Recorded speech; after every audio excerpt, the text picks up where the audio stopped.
Assalamu alaikum wa rahmatullahi wa barakatuh. Bismillahir rahmanir rahim.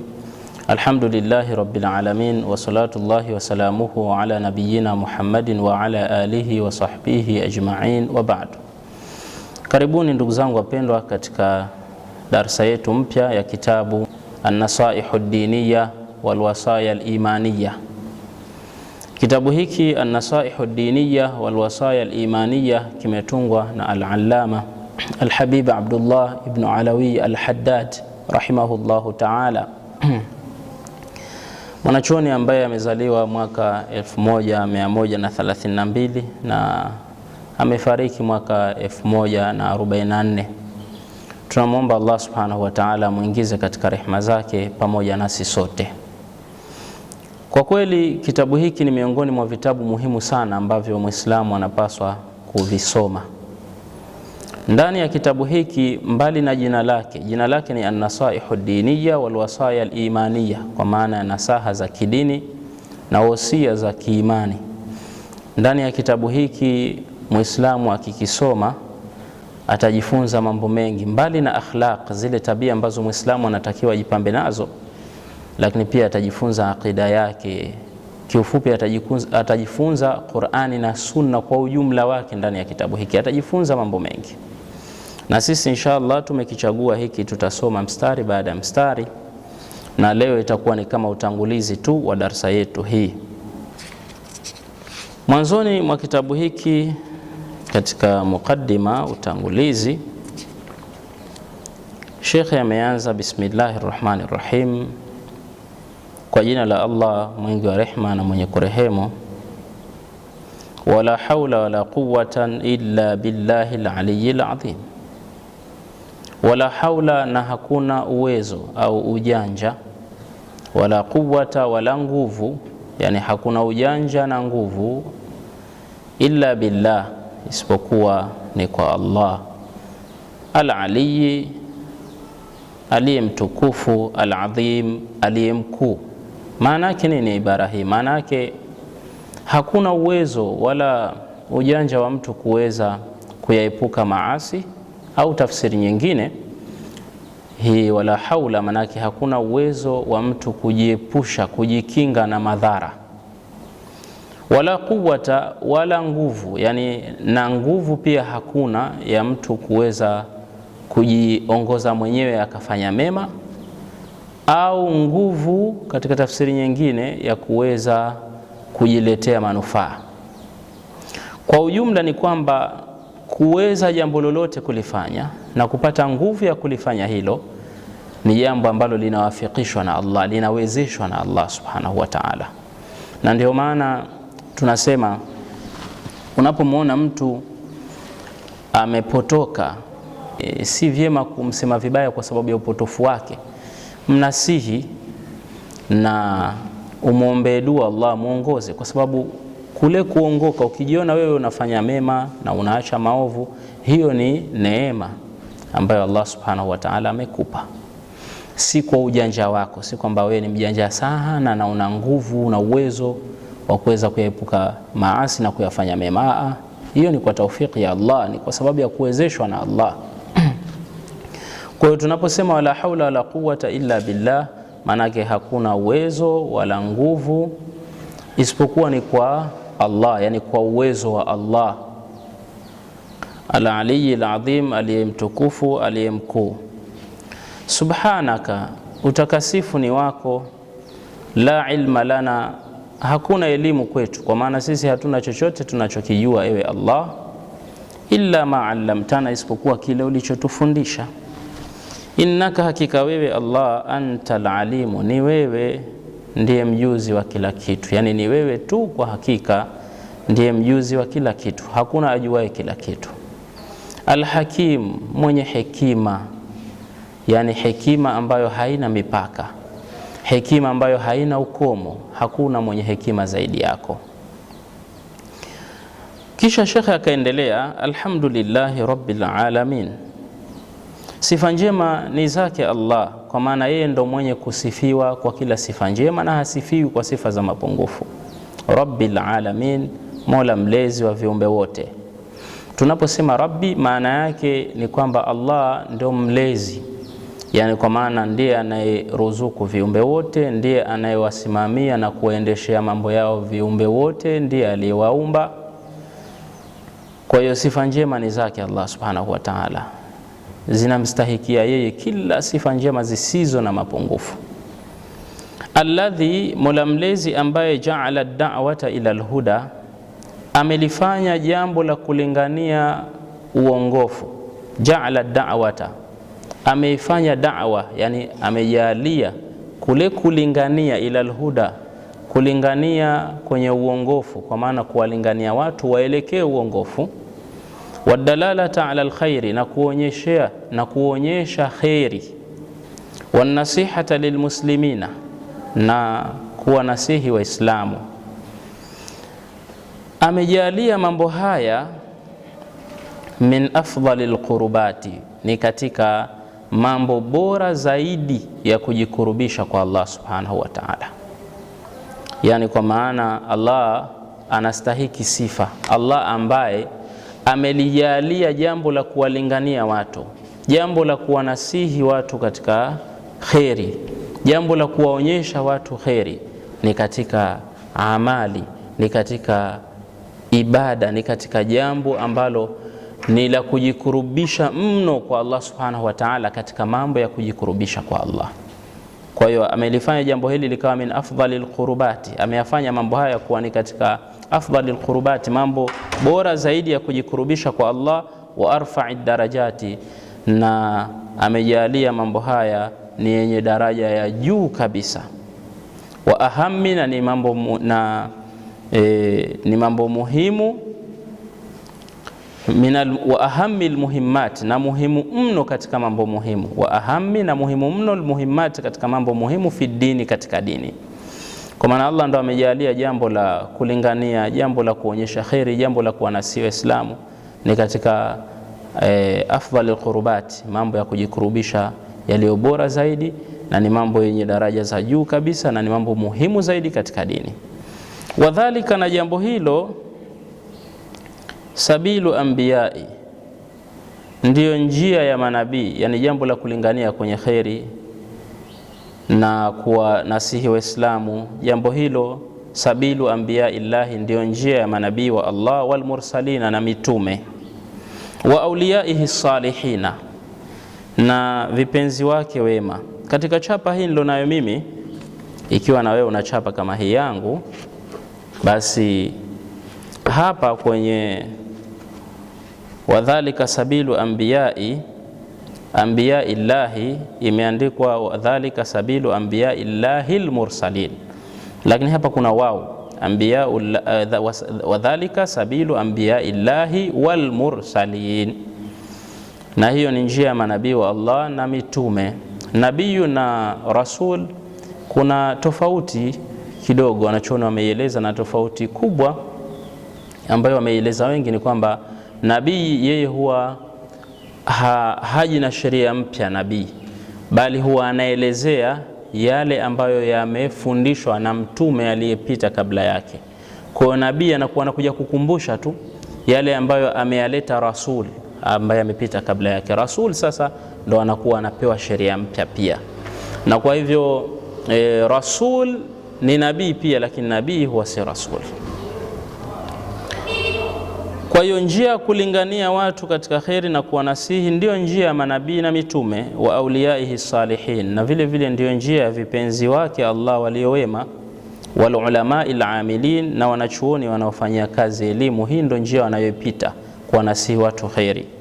Ar-rasikhina, walio imara fil ilmi, katika elimu, wal yaqin, na yaqini. Ar-rasikhina manake waliobobea, tunaweza kutafsiri walio imara fil ilmi, katika elimu, wal yaqin, na vile vile walio imara kwenye yaqin, kwa maana wale ambao hawana hata chembe ya shaka kwenye yale ambayo ameyafundisha Allah subhanahu wa ta'ala na mtume wake.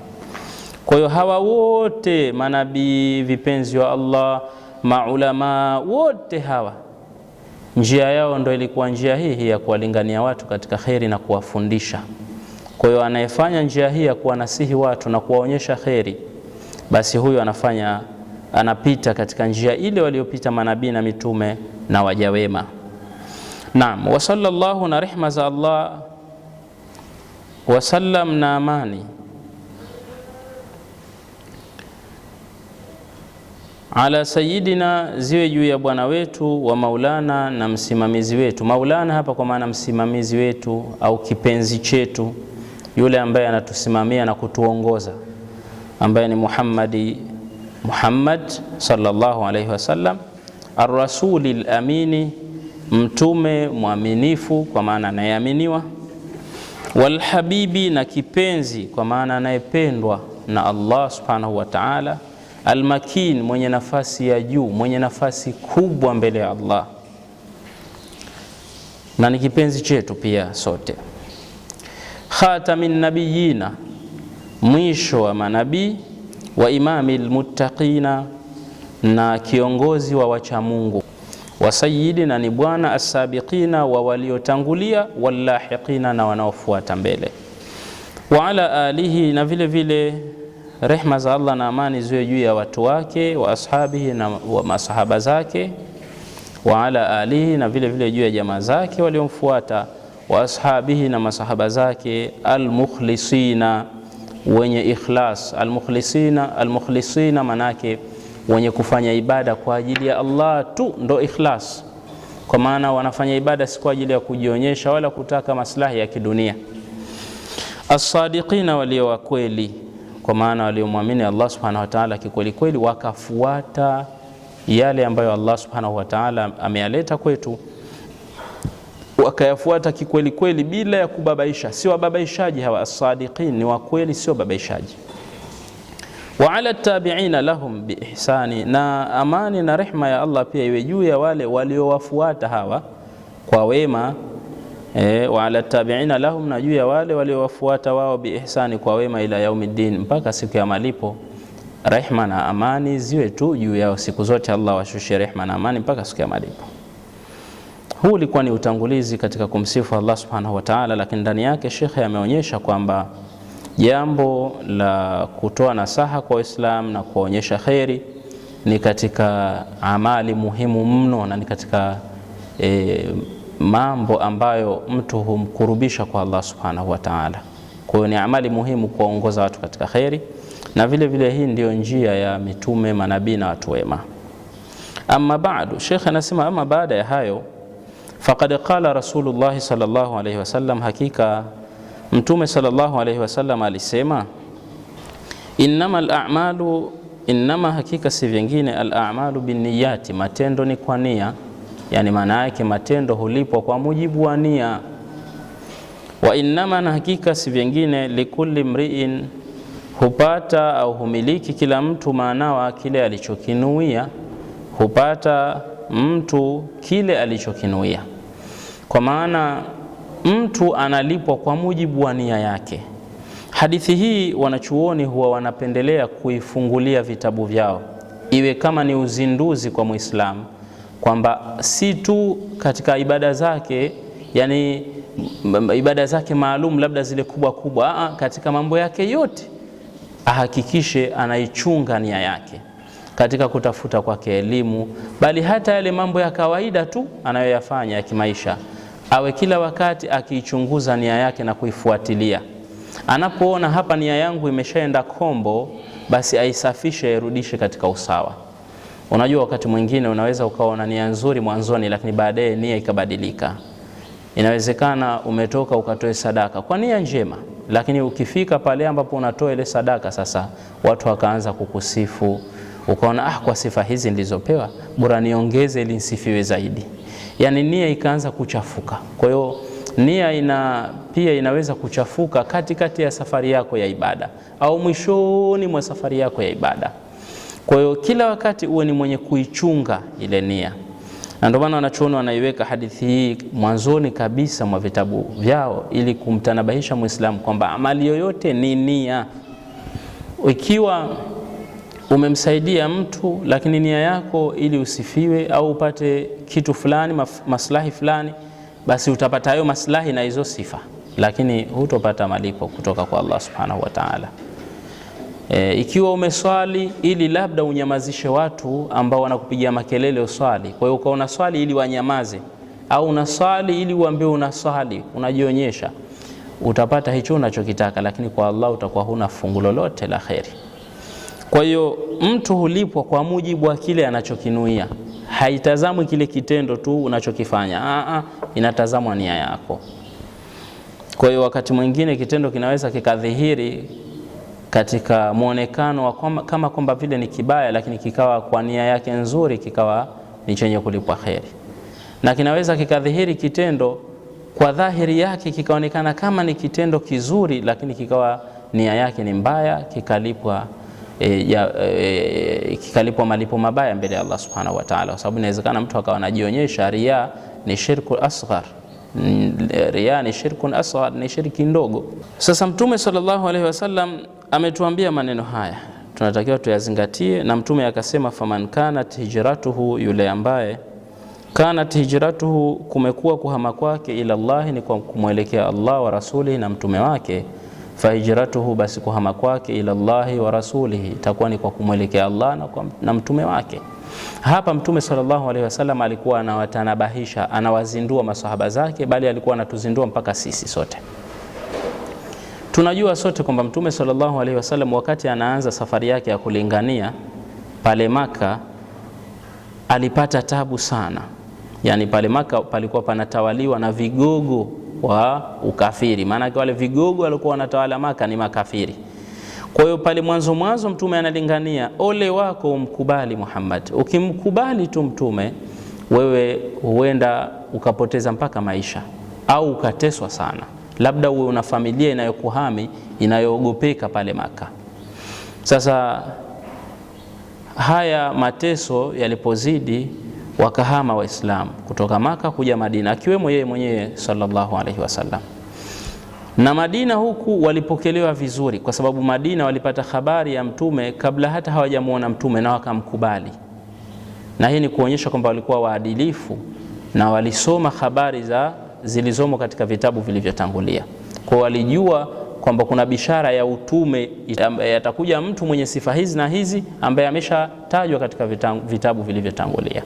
Sasa walimpokea Mtume sallallahu alaihi wasallam, bali waliwapokea Waislamu, yani watu wa Madina waliwapokea vizuri wale Waislamu ambao walitoka Maka, na ndio maana wakaitwa al-Ansar, kwa maana waliowanusuru Waislamu wenzao, waliowatetea. Kwa hiyo Madina pale ulikuwa ukifika, kama wewe umetoka Maka kwa sababu ya kuteswa, kwa sababu ya kukimbia mateso, ukafata pale uhuru wa kufanya ibada, ukafata pale uhuru wa kulingania dini, basi walikuwa wanakukirimu. Sasa Mtume kama ni katika hali ya kuwazindua, akawazindua masahaba zake kwamba jamani, mtu anayetoka Maka kuja Madina, iwe nia yake ni kwa ajili ya kutafuta radhi za Allah subhanahu wa ta'ala. Ima anatafuta uhuru wake wa kuabudia, au anatafuta sehemu huru ya kujifunza dini yake, lakini isije ikawa sasa nia yake kuu iliyomtoa Maka kuja Madina ni ima kupata mwanamke wa kumwoa au kupata mali, isije ikawa hivyo. Kwa hiyo aliwatanabahisha hivi na akawazindua kwamba jamani, watu hulipwa kwa mujibu wa nia zao. Sasa Mtume akasema, yule ambaye kuhama kwake kumekuwa ni kwa ajili ya Allah na mtume wake, basi hilo ndo atakalolipata, kwa maana atalipwa khairi na Allah. Lakini waman kanat hijratuhu, yule ambaye kumekuwa kuhama kwake ila dunia, ni kwa kuielekea dunia, yusibuha, aipate, au imraati, au mwanamke ankihuha, amuoe, basi fahijratuhu, kuhama kwake, ila ma, itakuwa ni kwa yale ambayo ni kwa kuelekea yale ambayo hajara ilaihi, aliyoyahama kwa kuyaelekea, aliyoyahama kwa ajili yake, yale aliyoyahamia. Kwa hiyo maana yake yule aliyekuja kidunia ataipata hiyo dunia tu, lakini kwa Mungu hatopata fungu kwenye hili la kuhama. Rawahu al-Bukhari wa Muslim, hadithi hii ameipokea Imam Bukhari na Imam Muslim. Kwa hiyo hii ni hadithi inayozindua kuwa tusafishe nia zetu. Kwa hiyo hata ukitafuta ilmu, itafute ilmu ukiwa na nia safi pia, kwa maana najifunza hapa kwa ajili ya kuweza kujua ibada zangu, kuweza kujua dini yangu inasema nini, Mola wangu anasema nini, mtume wangu anasema nini, ili nipate radhi za Allah subhanahu wa ta'ala mwisho wa siku. Lakini vile vile hadithi nyingine Sheikh ameiweka, waqala alayhi salatu wassalam, Na alisema Mtume juu yake rehma na amani, ad-dinu nasiha, dini ni kunasihiana. Hii ni hadithi nyingine ambayo ujumbe wake ni kwamba Waislamu wapeane nasaha. Unapomwona Muislamu mwenzako amepinda, mnasihi. Unapomwona Muislamu mwenzako kazembea katika kufanya mema, mnasihi afanye mema. Qalu, maswahaba wakasema, liman ya Rasulullah, ni kwa ajili ya nani ewe mtume wa Allah? Kwa maana hizo nasaha tuzitoe tuwanasihi watu kwa ajili ya nani? Qala, mtume akasema, lillahi, hizo nasaha ziwe ni kwa ajili ya Allah. Maana yake ni kwamba muwanasihi watu kufuata yale aliyoyaleta Allah, kumtii Allah, kumwogopa Allah, kuacha yale aliyoyakataza Allah, ndo maana yake. Walikitabihi, na kwa ajili ya kitabu chake. Maana yake nasaha hizo ziwe ni kwa ajili ya kitabu cha Allah. Maana yake muwanasihi watu kukifuata kitabu cha Allah, kukisoma kitabu cha Allah. Walirasulihi, na kwa ajili ya mtume wake, kwa maana munasihiane kwa ajili ya kumfuata mtume, yani munasihiane kumfuata mtume, munasihiane kumtii mtume sallallahu alaihi wasallam.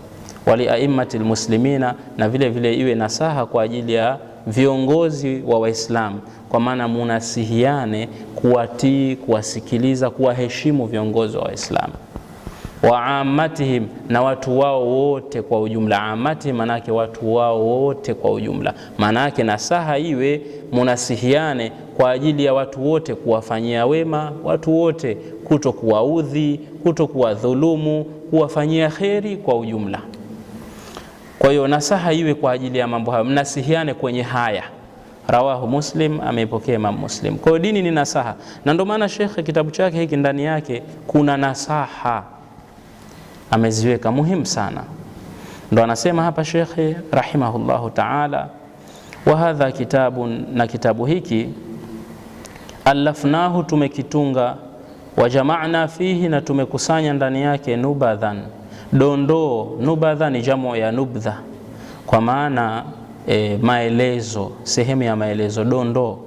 Minan nasaihi diniya, katika nasaha za kidini, walwasaya alimaniya, na wosia za kiimani. Wakasadna bidhalika, na tumekusudia kwa hilo, annafaa, kunufaika, walintifaa, na kuchuma manufaa. Hatujakusudia jambo jingine lolote. Watadhakura, na tumekusudia kukumbuka, watadhkira, na kukumbusha, lianfusina, nafsi zetu, waliikhwanina minal muslimina, na ndugu zetu katika Waislamu. Kwa lengo letu kutunga kitabu hiki ni basi tu ni ili tunufaike na tupate kuzikumbusha nafsi zetu na Waislamu wengine katika mambo ya kheri. Waqad ja'alnahu, na anasema hakika tumekifanya kitabu hiki, biibaratin sahlatin, kwa maelezo mepesi, qariba, ya karibu. Ya karibu kwa maana yanayofahamika kwa wepesi. Na kweli kitabu hiki hakina maneno magumu, kina maneno mepesi sana. Wa alfadhin salisati, na matamshi laini, mafhumatin, yanayofahamika. Hata yafahamahu, ili akifahamu kitabu hiki, alkhasu, mtu maalum, walamu, na mtu wa kawaida, yani wale watu ambao ni wasomi, lakini pia wale watu ambao ni awamu, watu wa kawaida pia wafahamu. Ili kisiwe kigumu ambacho mwanafunzi wa kawaida au mtu wa kawaida ambaye si mbobezi katika elimu kisije kikamshinda. Min ahli al-imani wal-islam, katika watu wa imani na watu wa Uislamu. Wasamainahu, na tumekiita kitabu an-nasaih ad-diniya, tumekiita kitabu an-nasaih ad-diniya. Wasamainahu kitabu an-nasaih ad-diniya wal-wasaya al-imaniya, na tumekiita kitabu an-nasaih ad-diniya wal-wasaya al-imaniya. Nas'alullah ta'ala, tunamuomba Allah mtukufu, an yaj'alahu, akifanye kitabu hiki, khalisan, kiwe kimetakasiwa nia, liwajhihi al-karim, liwajhihi, kwa ajili ya radhi zake, al-karim, tukufu. Yani manaki kitabu hiki kisije kikawa ni kwa malengo mengine, akijalie kiwe kimetakasiwa nia, kwa maana kimetungwa kwa ajili yake tu, kwa ajili ya kutaka radhi zake tukufu. Wa muqarriban, na kiwe ni chenye kukurubisha, kwa maana iwe ndo sababu ya kukurubia kwa Allah, ndo maana yake. Wa muqarriban, na kiwe chenye kukurubisha, kuweka karibu, ila jiwarihi, katika kukurubiana naye katika ukaribu wake, ila jiwarihi, kuelekea kwenye ukaribu wake, wa muqarriban, akiwa ni chenye kukurubisha, ila jiwarihi, kuelekea kwenye ukaribu wake, fi jannati naimi, katika mabustani yenye neema, upepo zenye neema. Kwa maana iwe kitabu hiki ndio sababu ya kupata ukaribu wa Allah, kwa maana kuwekwa karibu na Allah ni kule kuingizwa katika rehema zake, katika pepo zake. Wa an yu'adhima, na tunamwomba Allah akuze, wa an yu'adhima, na akuze, an-naf'a bihi, kunufaika na kitabu hicho, kunufaika na kitabu hiki, lana, kwetu, walikafati ikhwanina, na ndugu zetu wote, minal mu'minina, katika waumini. Fa innahu, hakika yeye Allah, waliyu dhalika, ni msimamizi wa hilo, kwa maana hilo kwake ni jepesi tu, walqadiru alaihi, na ni muweza juu yake, yani muweza juu ya hilo. Wa hasbunallahu, na anatutosha sisi Allah, wa ni'mal wakil, na ndiye mbora wa kutegemewa.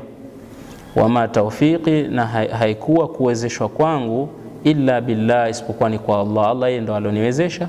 Alaihi tawakkaltu, juu yake nimetegemea. Wa ilaihi, na kwake unib, nitarejea. Insha Allah tutakuja kuendelea katika mabhathu taqwa, na leo tumepita haraka haraka, lakini ni kama mukaddima, utangulizi wa kitabu chetu hiki insha Allah.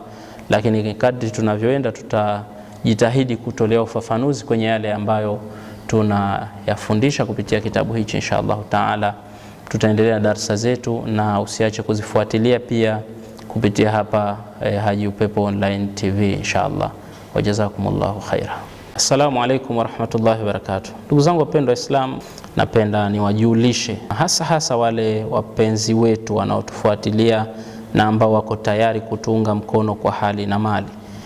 Maelfu ya watazamaji wanaotufuatilia ni wapenzi wetu, wale ambao wanatuunga mkono, ingawa wako wachache ambao wanatupinga, na ndo wale ambao tunawaona idadi yao ni ndogo sana, wanakuja kwenye comments na kutoa maneno machafu. Sasa hapa leo nazungumza na wale wapenzi wetu, wale ambao wanatufuatilia, ambao wako maelfu ya watu katika pande mbalimbali duniani. Taarifa ambayo nakuleteeni ni kwamba tuendelee kuungana kwa pamoja ili kuendeleza hizi harakati zetu za kufundisha kheri na kuielimisha jamii, kuizindua na kuwafungua vichwa wale ambao wanaofahamu mbaya. Lakini ndani ya hili kunahitajika gharama, na kwa hivyo ombi letu ni kwamba tushikamane kwa hali na mali. Hivi sasa tumepata changamoto katika channel yetu, na tumeshafungua channel nyingine, kwa hiyo tunazo channel mbili. Sasa tumepata changamoto tulionayo ni kwamba hatuna studio, bali hatuna pia vifaa vya kutosha kwa ajili ya kuendeleza harakati zetu hizi. Kwa hiyo tunaomba unapoipata habari hii tu, basi usichukue muda, isipokuwa utuchangie kile ulicho nacho. Ikiwa una vifaa unaweza kutuwasilishia kama vile laptop, kamera na vinginevyo, basi unaweza kutuwasilishia katika vifaa vya studio. Lakini kama huna uwezo huo, basi changia chochote ulicho nacho, hata kama ni shilingi 500 ya Kitanzania. Changia na inshallah itatufika, tutaitumia kwenye lile ambalo tumelieleza. Kwa hakika tuna hitaji kubwa sana, na tunaweza tukayumba kabisa ikiwa tutakosa vifaa kwa kipindi hiki, kwa sababu vifaa tulivyo navyo ni duni na vimeanza kuleta ikhtilafu pia.